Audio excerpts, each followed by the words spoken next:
Hai, welcome to Jurnal AA. Seiring berkembangnya zaman, kita harus pintar milih-milih keyakinan. Dan karena diiming-imingin masuk surga, malah kesucian kita yang direnggut sebagai syaratnya.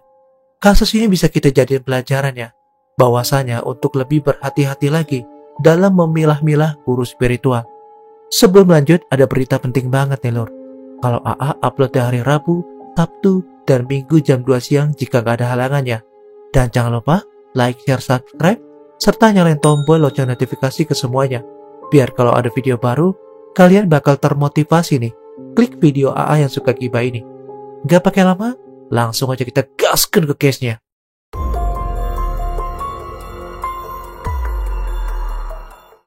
Kali ini AA mau ngajak kalian terbang ke India nih, untuk berkenalan dengan seorang pria penuh wibawa bernama Nityananda. Dia adalah seorang guru spiritual asal India yang lahir pada tanggal 1 Januari 1978 di Tiruvannamalai, India. Lahir dari sepasang suami istri yang namanya Arunachalam dan juga Lokanayiki. Nityananda sebenarnya cuma nama alias dan panggilan buat dia yang memang dipakai sama para pengikutnya. Atau bisa dibilang ini nama panggung atau nama bekainya, karena nama aslinya adalah Arunachalam Rajasekaram. Dan dengan nama Rajasekaram tersebut, dia itu adalah seorang anak yang tumbuh besar di lingkungan yang bisa dibilang sangat kuat dengan kepercayaan spiritualnya. Dan itu ngebuat dia menjadi terinfluence atau terpengaruh dan ikut menjadi seseorang yang agamanya kuat banget.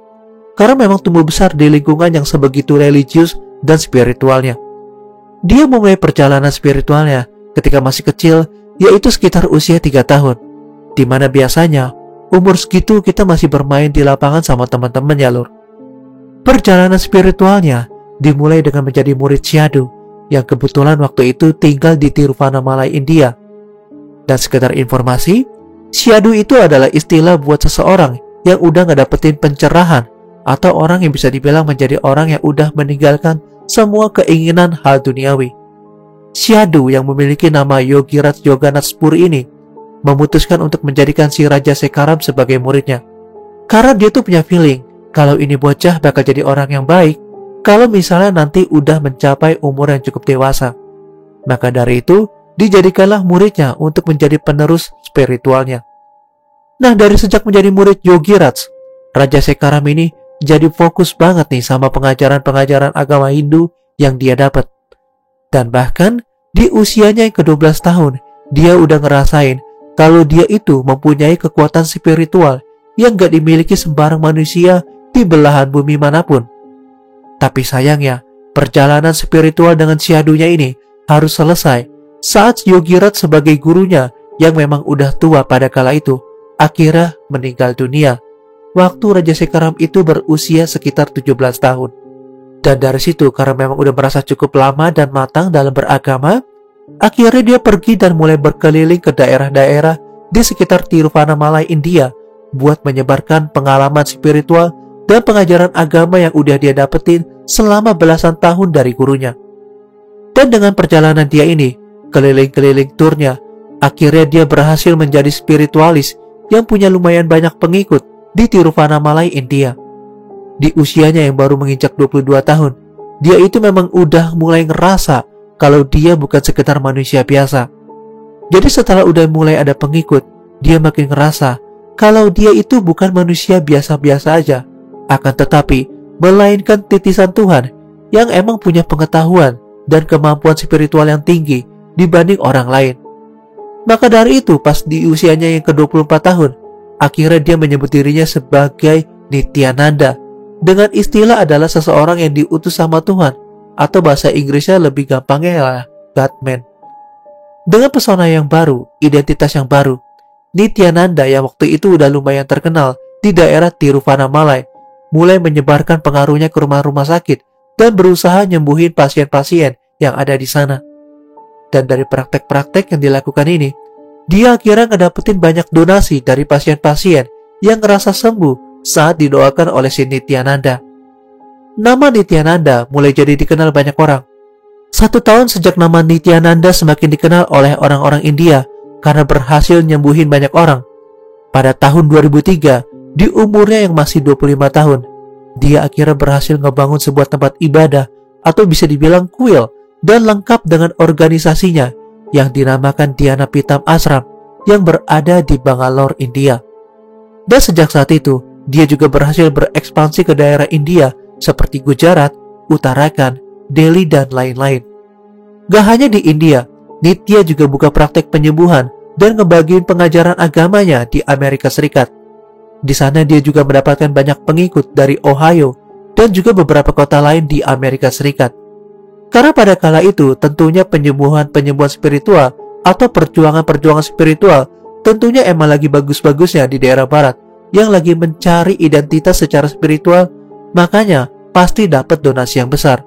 Di berbagai tempat, Nitya juga membagikan kisahnya yang mendapatkan pencerahan di usianya yang ke-22 tahun, di mana dia memberikan sebuah ilham kalau dia ini bukan spesies manusia biasa dan dia diberikan mata ketiga. Mata ketiganya itu katanya bisa ngelihat semua benda yang ada di sekitar dia dengan sudut pandang 360 derajat. Jadi seolah-olah matanya kayak kamera. Gak hanya itu aja, dia juga ngejanjiin pengikutnya kalau mereka semua itu bisa ngelakuin hal yang sama setelah membuka mata ketiga mereka. Karena dia ngaku kalau dia itu udah ngebantu 82 anak tunanetra buat bisa ngelihat lagi dengan cara tersebut. Dia juga pernah mengaku kalau neneknya yang kanker bisa disembuhin dengan cara menyentuh bantal tidurnya tanpa kemoterapi atau obat-obatan apapun sama sekali yang bisa menghentikan kanker. Dengan statement yang bisa dibilang agak di luar nalar dan luar biasa tersebut, pengikutnya itu jadi makin percaya dan jumlahnya semakin banyak setiap tahunnya, yang bahkan memungkinkan dia untuk ngebangun kuil-kuil lain sampai ke beberapa kota di India dan juga Kuala Lumpur. Seiring dengan bertambahnya pengikut, statement-statement dan kesaksian dari Nityananda ini mulai semakin konyol dan bisa dibilang gak berhubungan sama sekali dengan agama. Dimana seharusnya kan guru-guru spiritual itu ngajarin caranya hidup yang benar atau kayak gimana lah. Ini orang malah beda. Jadi dia itu sering mengutarakan hal-hal yang gak nyambung sama ajaran agamanya sama sekali. Kayak mengaku sebagai wujud dewa Siwala di bumi. Dan terus dia bisa menahan matahari terbit sampai memberitahu kalau dia itu bisa bikin aplikasi yang memungkinkan sapi buat ngerti bahasa Sanskerta. Ini agak di luar nalar dan gak logis ya. Dengan hal-hal konyol yang dikotbahkan ke orang-orang tadi dan celoteh-celotehannya yang cukup membawa kontroversi, pada intinya semua statement itu bukannya menimbulkan kecurigaan dari para pengikutnya. Nitya ini malah bisa terus menambah pengikut. Julukan Godman terhadap dirinya ini justru malah makin terkenal di kalangan masyarakat India karena percaya dengan statement-statement atau pernyataan-pernyataan heboh dari Nityananda.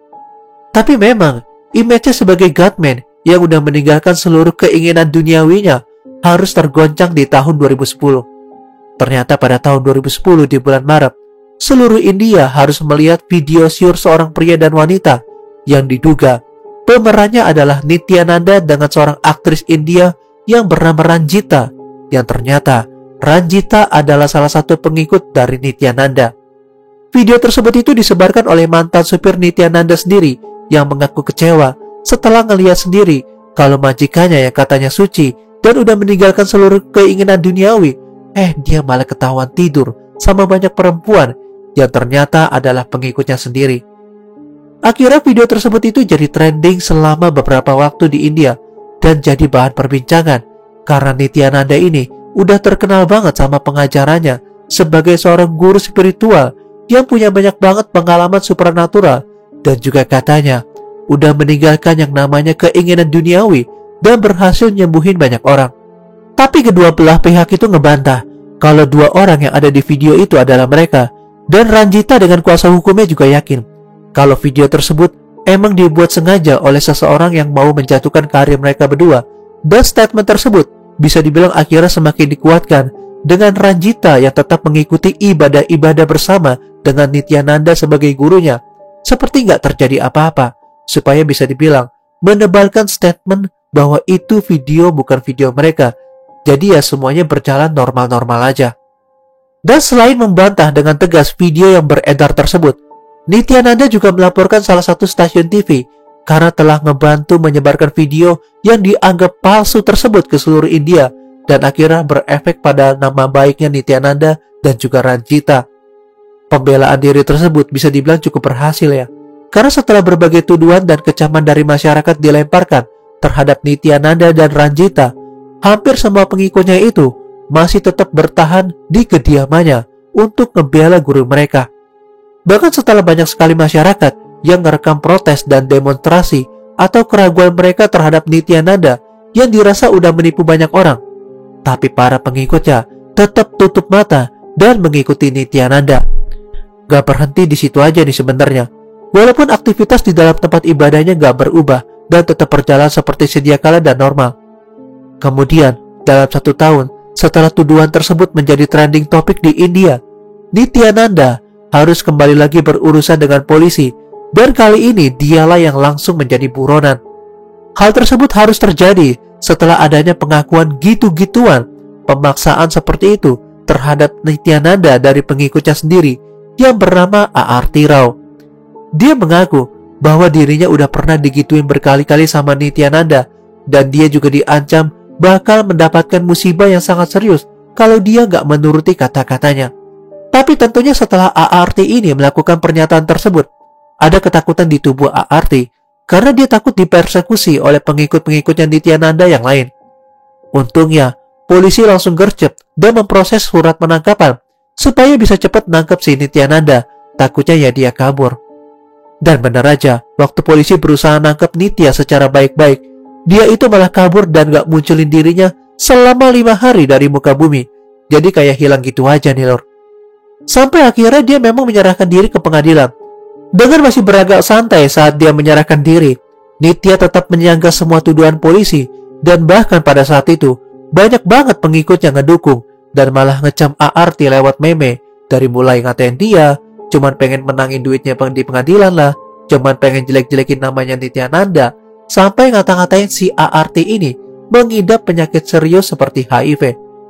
Hal tersebut juga terus berlangsung selama beberapa waktu, sampai akhirnya kepolisian mendalami investigasi dan nemuin barang-barang bukti yang ngeyakinin bahwa sebenarnya agama yang didirikan oleh Nityananda ini adalah sebuah organisasi agama yang dibangun secara sesat. Karena saat Nitya ditangkap, polisi ngedapetin barang bukti berupa ganja dan juga tumpukan kondom di ashram tempat ibadahnya yang berada di daerah Didadi, India. Polisi juga ngedapetin surat-surat rahasia yang berisikan bahwa ajaran agama yang diajarkan oleh Nitya ini adalah ajaran kuno yang mengharuskan pengikutnya untuk berhubungan intim sama bosnya, serta aktivitas fisik lain yang berhubungan dengan hal-hal yang gak bermoral.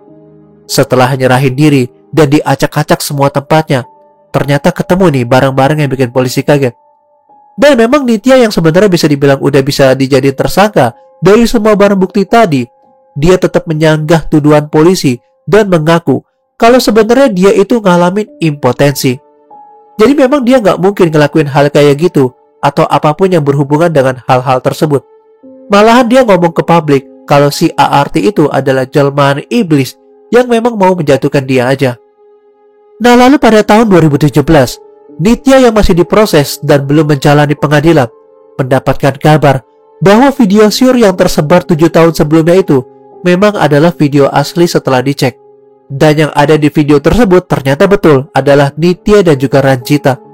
Selain itu, pada tahun tersebut, polisi juga ngedapetin laporan dari pria paruh baya yang mengaku kalau 4 anaknya itu diculik dan gak diperbolehin pulang oleh Nitya setelah menjadi pengikutnya di salah satu cabang ashram di Ahmedabad. Karena sebuah hal yang lumrah banget sih ya, kalau orang ikut kultus, biasanya hubungan dengan keluarga diputus, takutnya bisa bikin sadar anggota tersebut. Makanya itu juga dilakukan oleh Nityananda.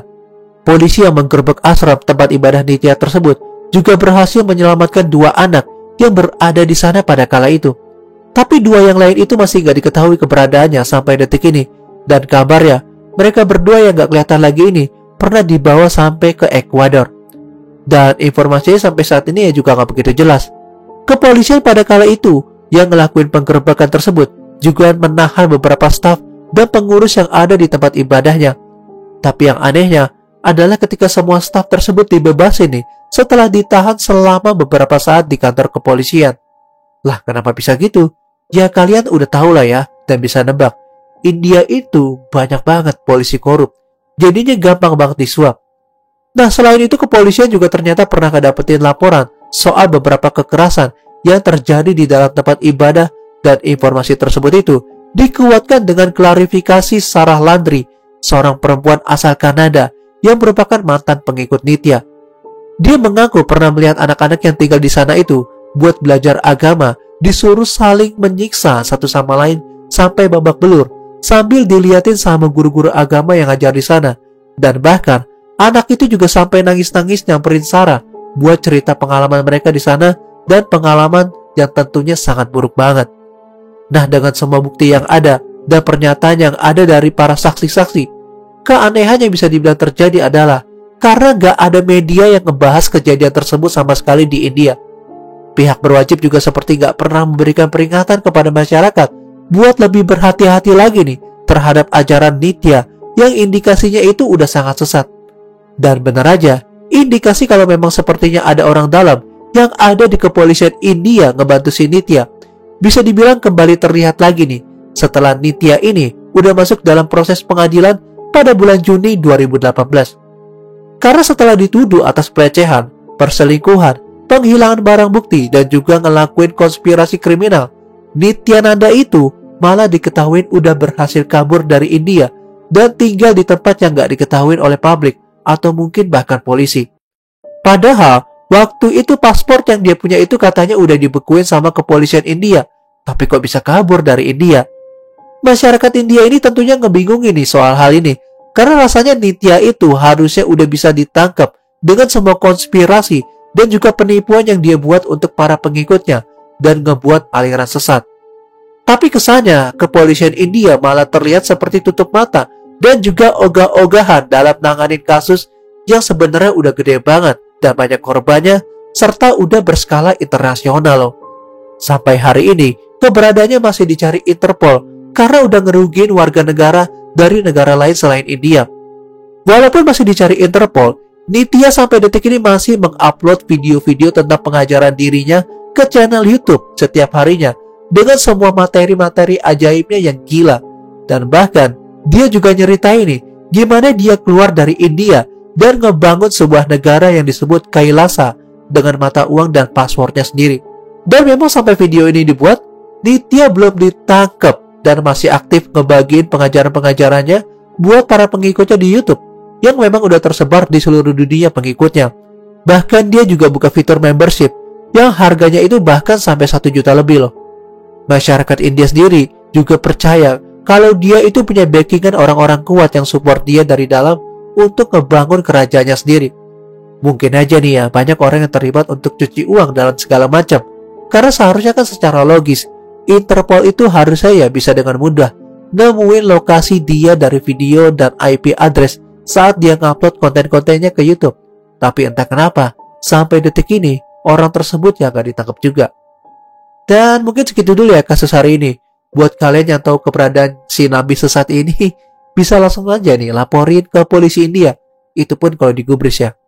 Tapi ada gak sih ya TKW kita yang kerja di India? Penasaran juga sih. Dan sebelumnya minta maaf ya kalau suara AA nih yang agak bintang atau gimana, ya ini lagi sakit. Mohon maaf ya. AA cuma berpesan buat kalian untuk jaga kesehatan. I'm Jorna AA, and see you next time. Stay safe ya lur.